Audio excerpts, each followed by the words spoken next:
Ada benda-benda manfaatnya ada, tapi haram.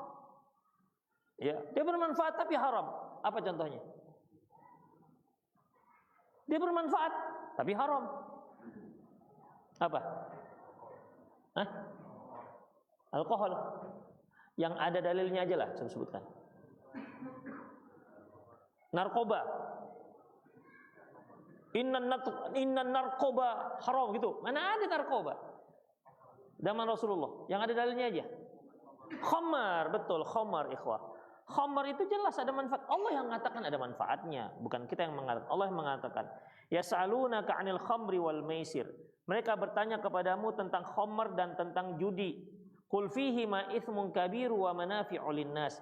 Katakan ya Muhammad, pada judi dan khamar itu ada dosa, wa manafi'u linnas, dan manfaat bagi manusia.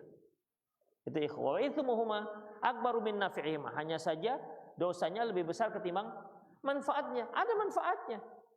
Demikian ikhwah, rahimanallahu wa iyyakum. Jadi karena ada manfaatnya jadi boleh, kan tidak demikian. Makanya ikhwah sangat sangat lemah sekali pendapat yang mengatakan bahwasanya dibolehkannya pengobatan sihir dengan sihir.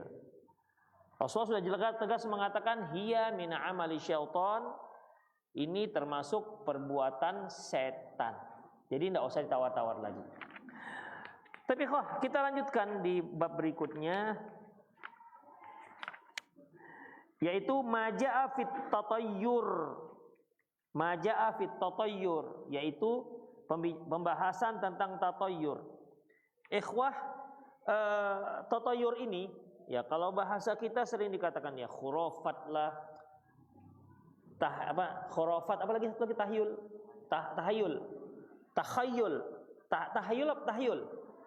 Tahayyul. Khurafat dengan tahayyul ini sebenarnya dari bahasa Arab. Sebenarnya tahayyul dari takhayyul. Takhayyul itu menghayal. Orang yang menghayal nggak perlu dalil dan nggak perlu bukti. Itu ikhwah. Dan tatayyur ini termasuk sesuatu dalam kategori khurafat atau tahayyul atau takhayyul. Kenapa demikian ikhwah? Karena biasanya sesuatu yang jelek atau sesuatu yang dianggap sial atau sesuatu angka-angka yang dianggap membawa kesialan kemudian dikaitkan dengan perbuatan-perbuatan tertentu, dikaitkan dengan nasib tertentu, dikaitkan dengan dapat mendatangkan tertentu.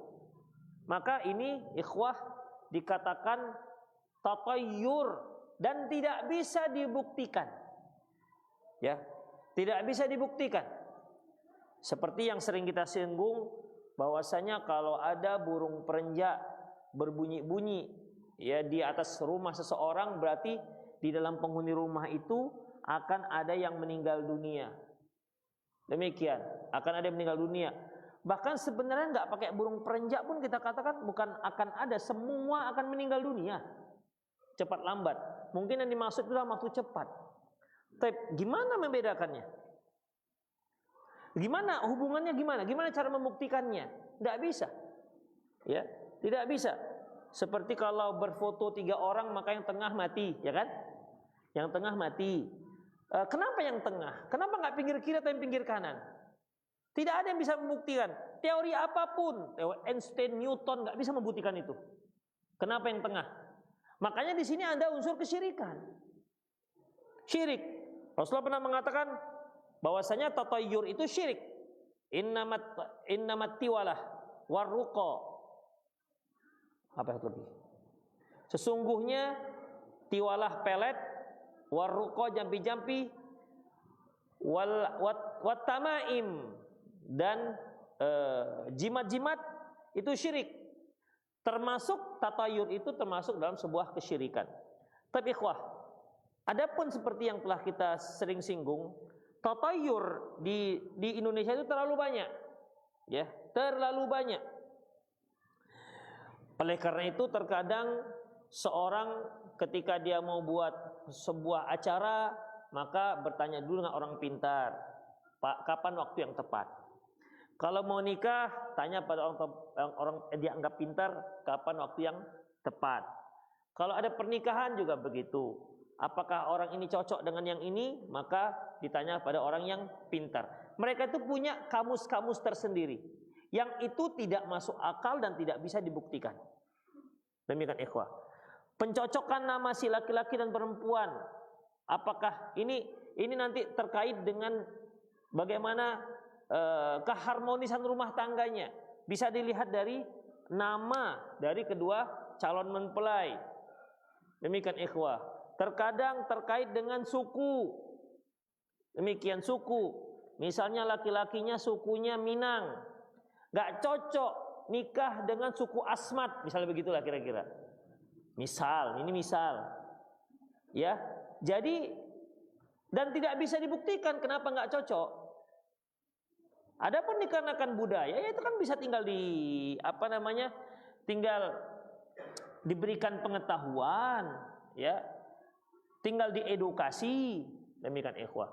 Jadi ikhwah, itulah dikatakan tatoyur. Yang pada dasarnya dulu tatoyur yaitu dari kata-kata burung. Seperti yang sering kita singgung, orang-orang terdahulu apabila mau melakukan satu rencana yang akan mereka lakukan, mereka pergi ke pohon yang ada burungnya diganggu, kemudian dilihat kemana terbangnya. Kalau terbangnya ke kanan, mereka akan lanjutkan rencana yang akan mereka lakukan. Kalau ternyata burungnya terbang ke kiri, mereka tidak akan lanjutkan. Mereka anggap ini akan mendatangkan malapetaka dan kesialan. Demikian ikhwah, ya. Ya bisa saja kalau terkait dengan pasangan, bisa saja seperti itu. Demikian ikhwah rahimallahu wa iyyakum. Terkadang tatoyur itu dikaitkan dengan angka. Seperti kalau di Indonesia masyhur angka sial itu angka 13. Makanya kalau antum lihat di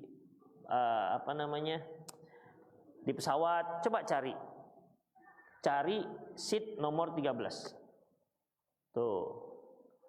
Enggak ketemu. Adanya 12 langsung 14 atau 12A, 12B. Itu ikhwah.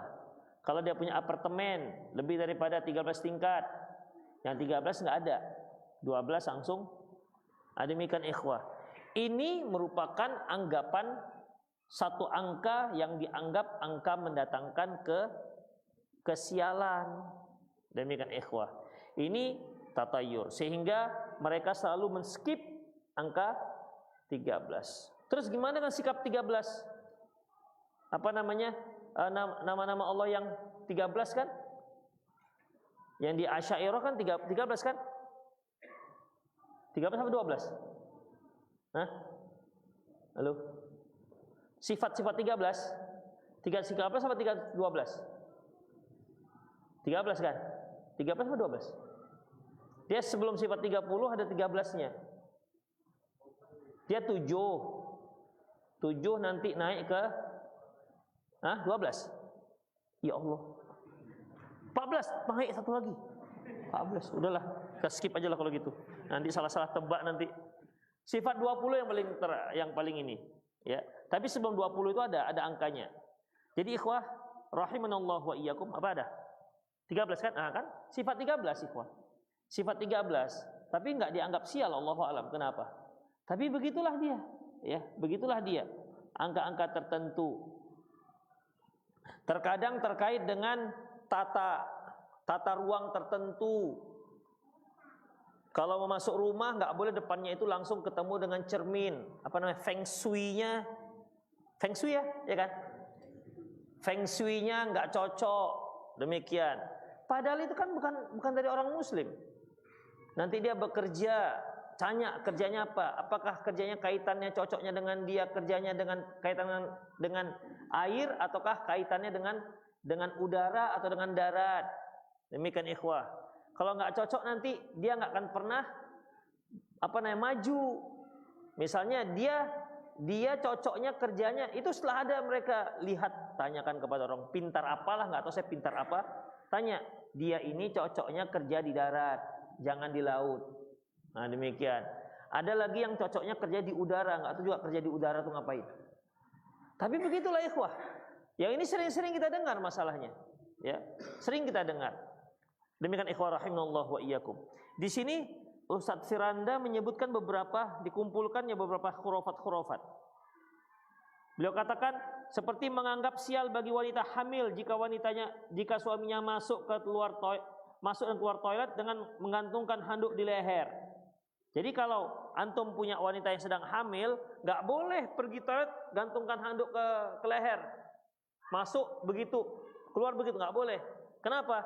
Kata mereka karena nanti si janin di perut istrinya nanti terlilit tali pusat. Apa hubungan handuk dengan tali pusat? Nah, begitulah ya, nggak bisa dibuktikan. Kemudian meyakini jika seorang gadis perawan duduk di depan pintu maka dia akan susah menikah. Ini di Sulawesi, Kalimantan, Jawa dan Sumatera serta Papua. Itu keyakinan. Jadi nggak boleh dia duduk depan pintu. Jadi duduknya di belakang pintu, dalam rumah.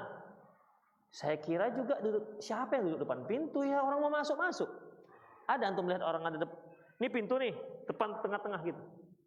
Saya kira kalau nggak waras lah itu duduk depan pintu. Demikian ikhwan. Mungkin maksudnya Allah a'lam, mungkin samping kiri samping kanan gitu ya. Tapi intinya nggak ada hubungannya juga dengan dianya susah menikah. Kalau dia seorang akhwat yang solehah, cantik, kemudian keturunan ningrat, kemudian dia orang kaya, orang tuanya kaya, punya kapal tanker 3, supermarket 16, kemudian dia anak satu-satunya, 2 hari lagi meninggal tuh orang tuanya misalnya. Itu kan pewaris tunggal. Demikian. Kemudian siapa yang nggak suka? Mau dia duduk di depan pintu, belakang pintu, ujung pintu, pasti akan ada yang melamarnya. Nggak ada hubungannya dengan itu semua. Demikian ikhwah rahimanallah wa iyyakum. Itulah dia. Keyakinan terkait dengan burung gagak kata beliau. Dan burung sirit uncuing dan kedasi. Katanya bahwasanya jika burung kedasi ini terdengar di sepertiga malam terakhir, maka itu adalah pertanda bahwa ada seorang lanjut usia yang akan wafat. Demikian. Kalau dia putar-putar di atas rumah, berarti akan ada kerabat yang meninggal dunia. Ini keyakinan yang tersebar di Banyuwangi dan Jombang. Beliau sebutkan asal muasal khurafatnya. Kemudian keyakinan terkait dengan hujan gerimis pada saat matahari terik. Demikian ikhwah. Kalau hujan gerimis panas, hujan panas. Biasanya kan kalau hujan panas, masuk. Kenapa suruh masuk? Demam. Itu khurafat enggak? Kira-kira, khurafat enggak kira-kira? Kan sering kan? Hujan panas, masuk. Gimana? Khurafat enggak kira-kira? Enggak mungkin antum pernah baca artikelnya bahwasanya memang bisa dibuktikan kalau kita terkena hujan panas itu bisa menimbulkan penyakit gitu atau pusing atau demam. Karena ini sangat masyhur. Dan kita pun melakukannya. Hujan panas masuk. Begitu juga. Disadari atau enggak disadari. Artinya kalau itu bisa dibuktikan tuh khurafat. Demikian ikhwah. Ya. Hujan tapi panas. Jadi dari mana turun hujannya? Biasanya kan hujan itu di atasnya mendung. Dari mana panasnya? Tuh kan gitu aja kan susah jawabnya. Panasnya dari langit. Lah iyalah, masa dari mana? Hujan. Bisa saja sebelah sini tidak ada mendung, awan. Jadi matahari itu nyorot dari samping. Demikian hujan panas. Ini yang disebut dengan ini bahaya nih, cepat buat orang jadi demam. Saya khawatir ini khurafat ikhwah. Saya khawatir. Kalau dia tidak ada bisa dibuktikan secara ilmiah, maka ini termasuk khurafat. Atau mungkin dikarenakan gini ya. Perbedaan cuaca kali ya. Dingin campur panas. Mungkin begitu. Tapi kita buat teh manis dingin, panas dulu langsung dingin minum. Demikian. Tapi intinya begitulah ikhwah. Ya. Fenomena alam tersebut diyakini bahwa pertanda bahwasanya ada setan-setan yang sedang melahirkan anaknya. Makanya antum hati-hati. Kalau ada matahari, bahwasanya hujan gerimis saat matahari terik, itu berarti setan sedang melahirkan anaknya. Itu. Apakah setan melahirkan? Ya. Setan punya anak nggak? Punya anak. Dari mana antum tahu? Oh iya. Nengok, antum bersalin ya. Atau pernah dapat ini undangan kekah antum? Apakah setan punya anak? Hah? Iya. Dari mana taunya? Hah? Traktir? Apanya? Apa katanya?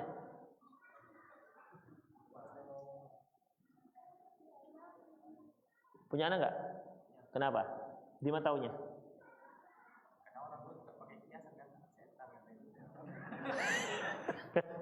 Iya. Dia kalau tuanya marah, dasar anak setan loh gitu. Berarti setan betul-betul punya anak. Bisa juga. Gini ikhwah. Setan itu sifat. Ya, setan itu sifat. Setan itu bisa manusia, bisa jin. Demikian ikhwah. Wa kadzalika ja'alna likulli nabiyyin aduwan syayatinal insi wal jin. Demikianlah kami jadikan semua nabi itu ada musuh-musuh dari kalangan setan, dari setan-setan dari kalangan jin dan manusia. Jadi semua yang menghalang-halangi seseorang untuk masuk ke jalan Allah, maka setanlah namanya. Mungkin yang dimaksud di sini setan dari kalangan jin. Apakah jin punya anak? Iya, kalau saya pakaikan dengan istilah kawan tadi bisa saya katakan dulu saya mencirimin di kalangan orang jin buang anak. Berarti kan jin ada anaknya. Buktinya ada istilah jin buang anak.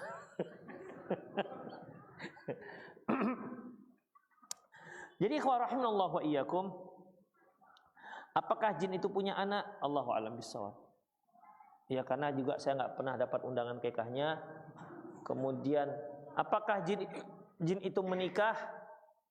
Undangan walimah pun belum pernah dapat. Demikian ikhwah. Jadi intinya gak usah pusingkan antum dengan urusan jin. Mau dia nikah, mau dia gak nikah, mau dia punya anak gak, udah antum gak usah dipikirin. Antum mikiri istri aja dengan anak-anak ya. Baik. Kemudian ada lagi yang mengatakan kelahiran anak di waktu maghrib. Sebahagian orang Wonogiri dan Pacitan meyakini bahwasanya anak yang lahir pada waktu maghrib, anak tersebut nanti kalau meninggal dalam keadaan yang menggenaskan, seperti dimakan harimau, dimangsa singa, demikian.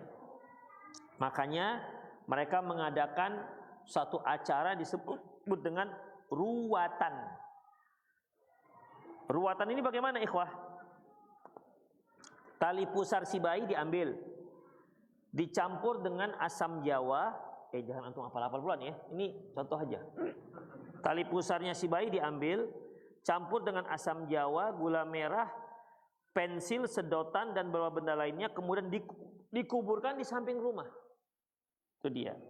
Ini untuk mengantisipasi jangan sampai si anak meninggalnya dalam keadaan yang menggenaskan. Dan banyak lain ikhwah rahimanallah wa iyyakum. Sekarang kita lihat mengapa tatayur itu dikatakan syirik. Tatayur dikatakan syirik ikhwah. Pertama, memang sesuatu yang tidak bisa dibuktikan. Tidak ada hubungan sebab akibatnya. Seperti yang kita katakan tadi. Seorang wanita kalau sedang hamil maka suaminya nggak boleh bawa anduk di leher. Atau kalau wanita hamil ada di masyhur juga di Sumatera ini. Wanita hamil tuh nggak boleh ini itu apa? Tahu nggak? Nggak boleh apa ya? Ada wanita yang hamil nggak boleh potong ayam apa ya? Hah? Nggak boleh potong hewan ya? Wanita hamil nggak boleh potong hewan. Kenapa? Mirip. Oh gitu. Jadi kalau emak-emak yang hamil potong ayam, anaknya mirip ayam. Agak mirip. Cacat. Oh gitu. Bapak emang dari dulu sudah ayam. bapaknya juga akan cacat gitu. Bapaknya juga nggak boleh potong ayam. Oh gitu. Iya. Ini satu hal yang ikhwah tidak bisa kita hubung sebab akibatnya. Ya. Makanya dia salah satu penyebab dikatakan kesyirikan. Hanya memang bukan syirik besar, ikhwah. Ya. Ini masih dalam kategori syirik kecil. Yang kedua yaitu yang tatayur seperti ini, yaitu sesuatu yang menafikan tawakal kepada Allah. Makanya Rasulullah pernah katakan, ada seorang sahabat yang bernama, kalau saya disilap itu Abdullah bin Mas'ud, ya Rasulullah, tatayur ini sering kita dapati dalam diri kita. Kekhawatiran itu tetap ada. Apa kata Rasulullah? Kalau itu ada pada dirimu, kata beliau, fala yasuddannak. Jangan sampai tatayur itu, jangan sampai keyakinan itu menghalangi kamu untuk melakukan apa rencanamu. Demikian ikhwah. Ya misalnya tidak dibolehkan tatayurnya pantangnya menikah di bulan Syuro. Ini kan bulan Syuro ini. Bulan Muharram itu bulan Syuro. Pantang menikah di bulan Syuro. Kenapa? Karena akan menyebabkan rumah tangganya selalu panas dan bertengkar.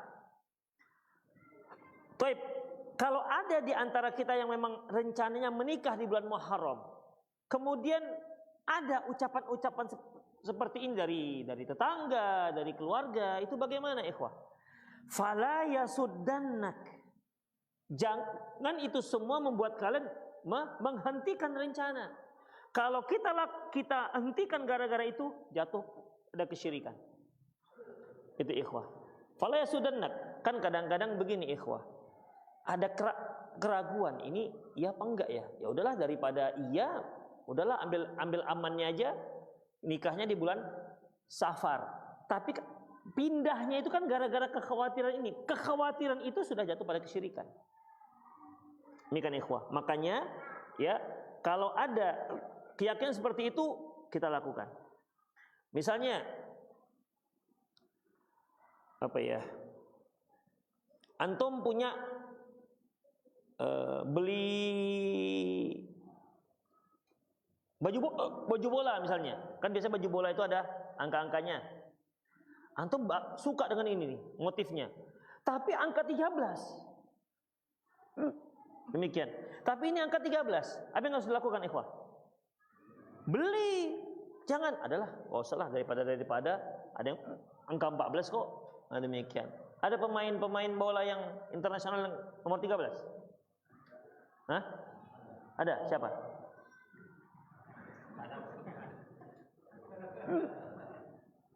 Ada demikian ikhwah, itulah diantaranya, ya. Dan seterusnya.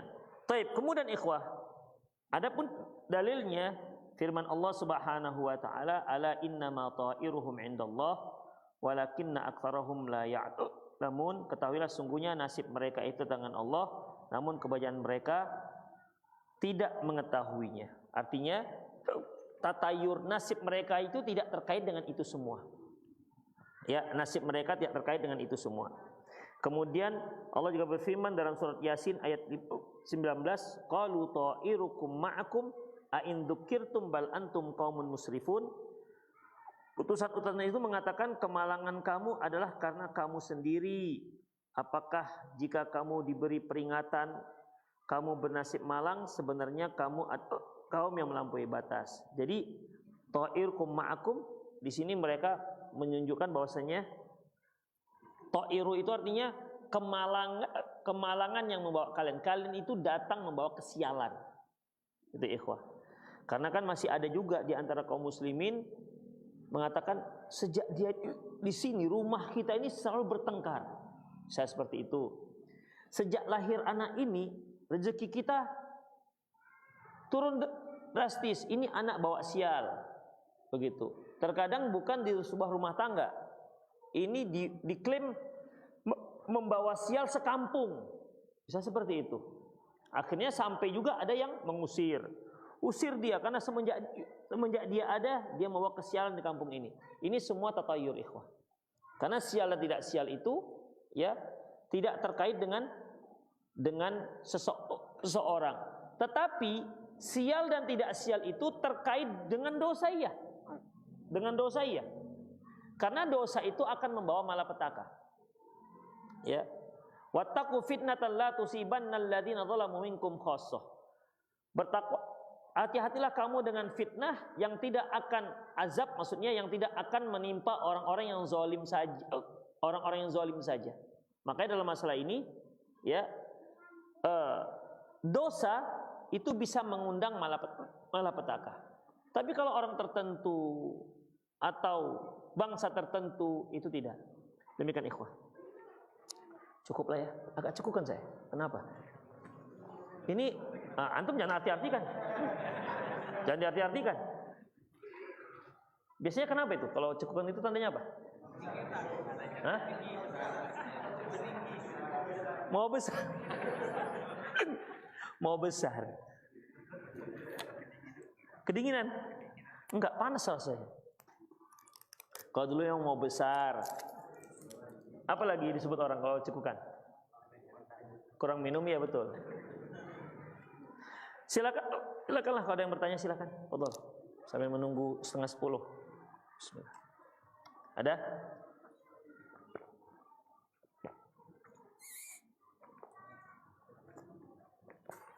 Silakan.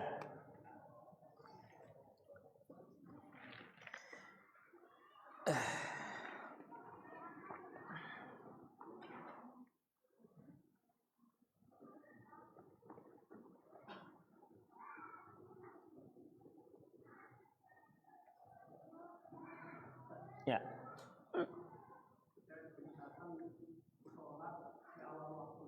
Ya.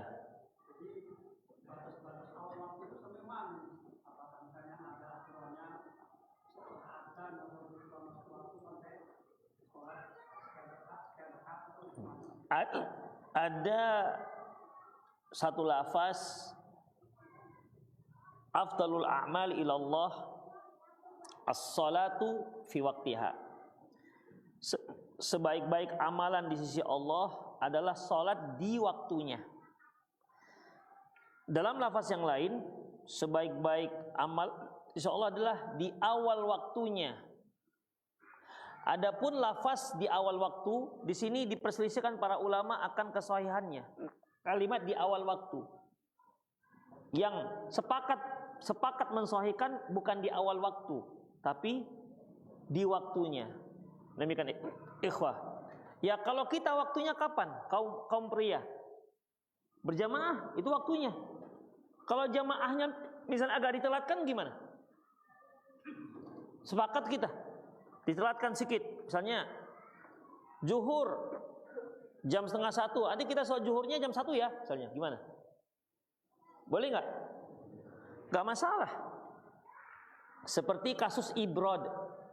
Al-ibrod itu pada zaman Rasulullah kasus di mana saat itu cuaca sangat terik, sehingga kalau dilaksanakan sholat pada waktu itu, di waktu awal, para sahabat akan kesulitan untuk sholat. Kenapa?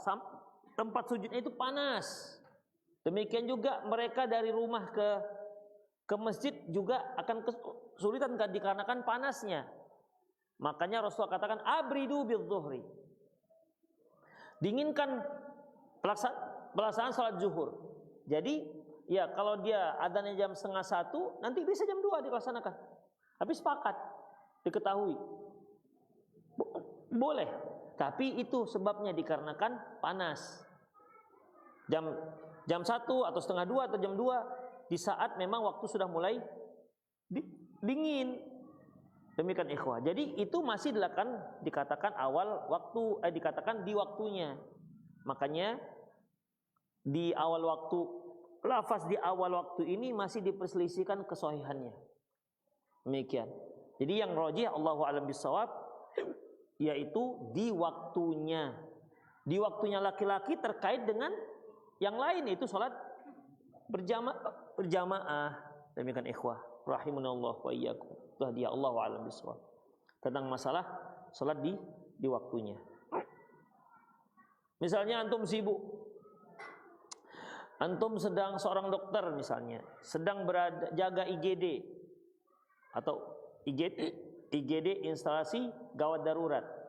Begitu mau adzan masuk pasien gawat darurat, harus cepat mengambil tindakan misalnya. Mau tidak mau terus antum harus buat tindakan. Selesai tindakan itu 2:30, gimana? Sementara belum sholat. Apa yang harus dilakukan? Tinggalkan pasien atau sholat dulu? Ini mau udah mangap-mangap nih, udah mau meninggal nih. Pasien dulu, ikhwah. Pasien dulu. Demikian, ikhwah. Jadi ada hal-hal yang penting. Hal-hal yang penting dibolehkan, dibolehkan. Bahkan di jamak takhir juga boleh jika memang benar satu hal yang penting.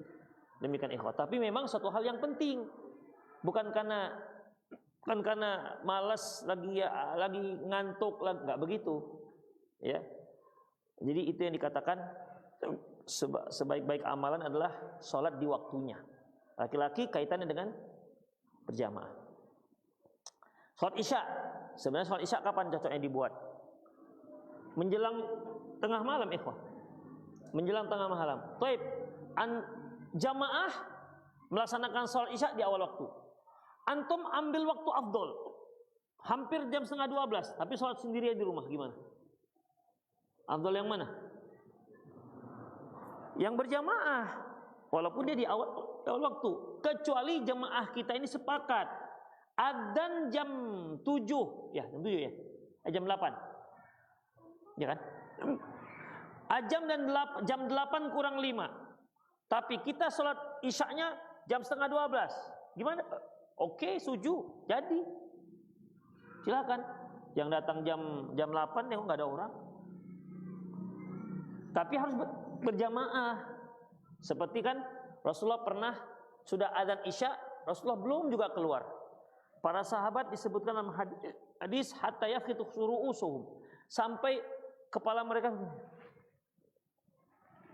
menanti Rasulullah keluar dari rumahnya, hingga akhirnya keluar Rasulullah sudah hampir tengah malam. Lantas para sahabat yang hampir tertidur itu bangkit dan sholat bersama Rasulullah SAW. Apa kata Rasulullah? Seandainya tidak menyusahkan umatku, inilah waktu isya. Seandainya tidak menyusahkan umatku, inilah waktu isya, kata Rasulullah. Itulah dia. Tapi sepakat dan memang jamaah. Kalau jamaahnya di awal, antum jangan lakukan di akhir. Demikian, Allahu a'lam. Ada lagi? Ya. Apa hukumnya atau bolehkah merubah niat dalam melakukan amalan atau ibadah seperti sholat atau puasa? Jadi contoh kasus ini ada sahabat, karena semalam itu kan kita ada perbedaannya dalam menentukan puasa Tasyu'a. Ada yang mengatakan semalam itu Tasyu'a, ada yang mengatakan Asyura. Jadi sahabat anak ini hari Senin kemarin dia berniat puasa Tasyu'a. Kemudian karena dia postingnya ada perbedaan, dia lakukan, terus dia membatalkan puasanya. Sementara dia minta pendapat anak bilang dia kan itu kan bisa jadi puasa Senin gitu kan. Cuma karena dia keraguan-keraguannya, jadi dibatalkan sama puasa. Jadi apa hukumnya merubah niat itu? Karena kan alasan dia, anak kemarin puasanya niatnya puasa Tasyu'a. Kalau lanjutkan puasa Senin, kan merubah niat sama. Dirubah dari Tasyu'a ke Senin. Allahu a'lam. Kalau yang pernah ada itu, ada seorang sahabat, dia bernadar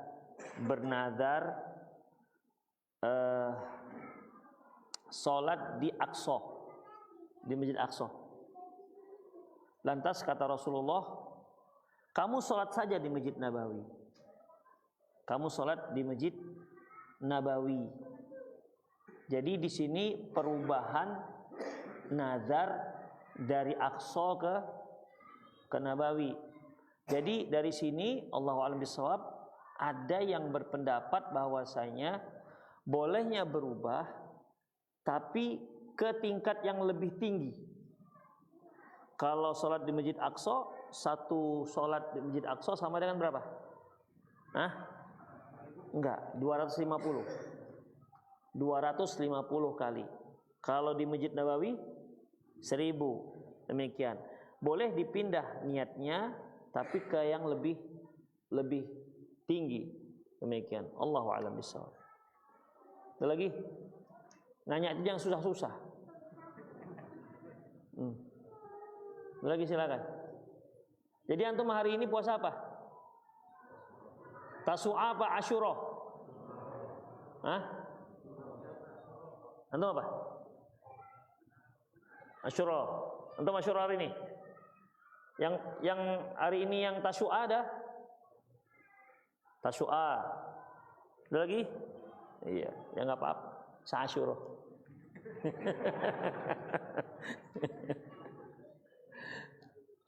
Ada lagi silakan. Ya.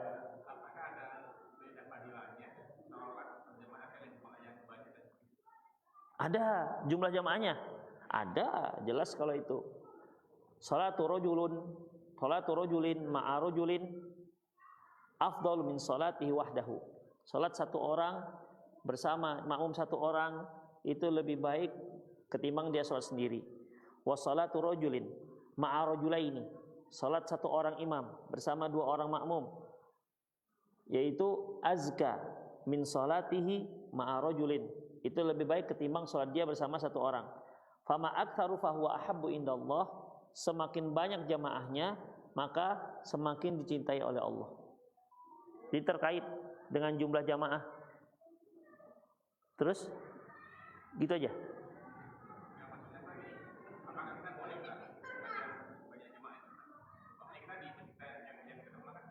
Ya.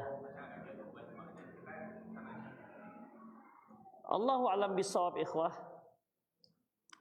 Mengenai mengejar yang jamaah yang lebih banyak, mengenai mengejar jamaah yang lebih banyak, ada dalam Al-Mawsu' Al-Manahi Syar'iyyah. Di situ ada larangan berpindah-pindah masjid atau ke masjid yang lebih jauh. Demikian. Tapi saya tak ingat hadis yang ditampilkan. Hanya saja ikhwah rahimallahu wa iyyakum, Allahu alam, kalau dia itu ada maslahatnya tidak apa-apa. Misalnya nih, ya, masjid di sana itu di dekat rumahnya sholatnya cepat. Al-Fatihahnya satu napas misalnya. Al-Fatihah satu napas, apalagi kalau lawahat kan, seperempat napas itu. Demikian. Secara hukum sholatnya sah. Tapi dia nggak nyaman sholat di sini karena sering ketinggalan.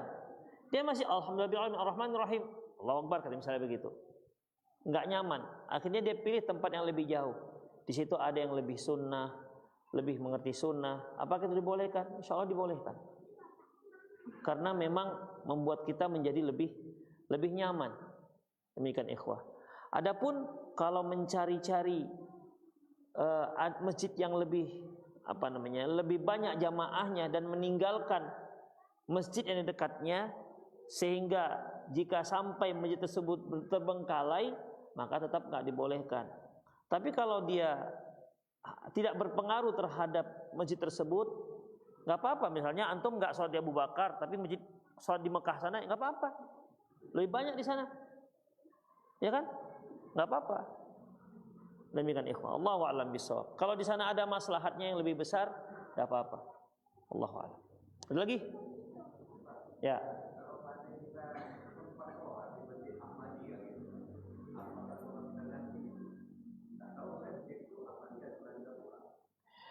Maksudnya berimam dengan mereka. Ya. Ikhwah, Ahmadiyah yang mengakui adanya Nabi setelah Rasulullah, ini ikhwah jelas kufur. Ya, jelas kufurnya. Tapi permasalahannya adalah justifikasi orangnya. Kalau dikatakan Ahmadiyah itu orang muslim, muslim. Dia katakan makan muslim, muslim, Quran, sunnah, demikian. Gak ada yang nggak mengatakan itu. Tapi ada satu keyakinan dia yang menyalahi Ahlussunnah wal Jamaah, sudah jelas. Jadi dalam masalah ini, permasalahan kita adalah dikhawatirkannya kita mengatakan si imamnya itu kafir, karena itu sudah ta'yin. Untuk mentakyin seorang yang merasa dia beragama Muslim Islam, kemudian mentakyin dia, menentukan Anda itu kafir, itu perlu syarat. Ya, itu perlu syarat. Dan hanya orang-orang para asatid yang berdakwah dalam dakwah salafus soleh, hanya mereka yang paling berhati-hati dalam mengkafirkan. Tapi itu dia, kita sering yang dituduh suka mengkafir-kafirkan. Berapa banyak dikafirkannya orang salafi gara-gara mereka katakan itu Allah berada di atas arsy, kafir mereka, begitu. Saya sering dengar. Sementara kita yang mengatakan Allah itu di atas arsy, bukan di mana-mana, enggak ada yang mengatakan kafir. Tidak dikatakan kafir. Jadi ikhwah, jadi dalam masalah ini beda halnya perbuatan kufur, kemudian masalah menyatakan si pelakunya kufur, itu perlu ada syarat. Demikian juga tadi kalau kita sholat di belakang seorang yang imam yang keyakinannya Ahmadiyah. Ini bagaimana, ikhwah? Allahu a'lam bissawab. Selama dia masih melaksanakan rukun-rukun sholat dan kita juga belum pernah berbicara dengan dia, belum juga pernah iqamati hujjah, insya Allah tidak apa-apa. Tapi berikutnya jangan sholat di situ lagi, gitu kira-kira. Ya, karena kan membuat kita syubhat jadinya. Membuat syubhat. Sementara iya kalau dia nggak kafir. Kalau kafir gimana? Udah tahunya dia, tapi karengkang dia.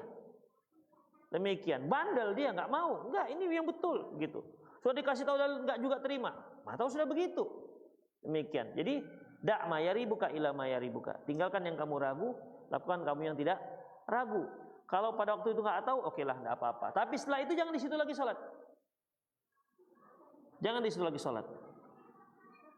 Setelah itu tandain tuh imam, oh ini Ahmadiyah ini. Demikian. Mungkin awalnya kita nggak tahu, rupanya dia cerita. Ya kan, dia cerita. Dia pengikut Mirza Ghulam Ahmad. Mirza kan? Mirza Ghulam Ahmad. Demikian ikhwah. Pernah sekitar 7 tahun yang lalu saya ngobrol lah dengan ketua mereka yang di Medan. Dengan beberapa dalil yang mereka pakai. Ya. Dengan beberapa dalil. Yang dalil itu mereka fahami sendiri. Dalil-dalil itu mereka fahami sendiri. Demikian ikhwah. Seperti ketika Allah mengatakan maka Muhammadin aba ahadim min rijalikum malaki Rasulullah wa khataman nabiyyin. Tidaklah Muhammad itu adalah ayah salah seorang kalian, tapi walakinna Rasulullah, tapi dia adalah Rasulullah wa khataman nabiyyin. Khatam ini kan wa khataman nabiyyin, itu kan nabi terakhir. Tapi mereka mengartikan khatam itu cincin. Dan cincin para nabi, artinya dia nabi yang penting. Bukan berarti ayat ini menunjukkan bahwasanya Rasulullah itu khataman nabiyyin, artinya nabi yang terakhir, enggak. Jadi dengan mengartikan khatam itu adalah cincin, memang khatam itu cincin ikhwah. Dan mereka tahu bahasa Arab, bukan bahasa anta ma fi maliki wa ma fi anta Madinah wa Makkah, bukan itu bahasanya. Ya. Bukan bahasa itu dia pakai. Dia bisa baca Sahih Bukhari bisa.